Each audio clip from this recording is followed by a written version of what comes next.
بسم اللہ الرحمن الرحیم۔ پتھر میں ایک نقص ہے کہ وہ کبھی پگھلتا نہیں، لیکن پتھر میں ایک خوبی یہ بھی ہے کہ وہ کبھی بدلتا نہیں۔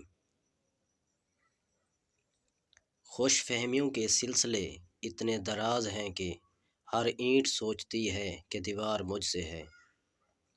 جب چاقو، تیر، خنجر اور تلوار آپس میں پوچھتے ہیں کہ گہرا زخم کون دیتا ہے، تو الفاظ پیچھے بیٹھ کر مسکراتے ہیں۔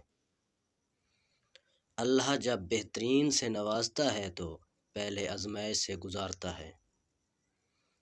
رشتوں کو ایسی خوبی سے نبھائیں جیسے شہد کی مکھی پھولوں سے رس بھی لے لیتی ہے اور ان کا نقصان بھی نہیں کرتی۔ زندگی کتنی عجیب ہے، ہر انسان دنیا کی قید سے رہائی مانگتا ہے اور رہا ہونے سے بھی ڈرتا ہے۔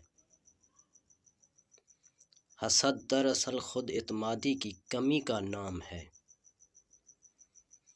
انسان سب کچھ بھول سکتا ہے سوائے ان لمحوں کے جب اسے اپنوں کی ضرورت تھی اور وہ دستیاب نہیں تھے۔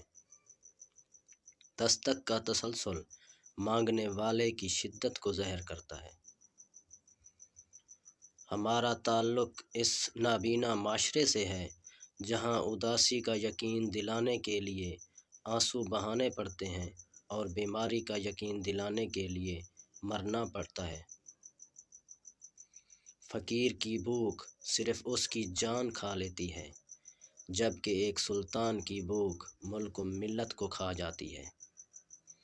کچھ لوگ آپ سے صرف اتنی محبت کرتے ہیں جتنا وہ آپ کو استعمال کر سکتے ہیں۔ جہاں ان کا مفاد ختم، وہاں ان کی محبت بھی ختم۔ دولت حیثیت بدل سکتی ہے لیکن اوقات نہیں۔ کسی ناقدر شخص سے محبت کرنا ایسے ہے جیسے آپ اسے سونے کے پیالے میں آب حیات پیش کریں اور وہ اسے اپنے ہونٹوں سے لگانے کی بجائے اپنے پیر دھو لے۔ جب انسان کا غم یا خوشی زیادہ بڑھ جائے تو دنیا اس کی نظر میں حقیر ہو جاتی ہے۔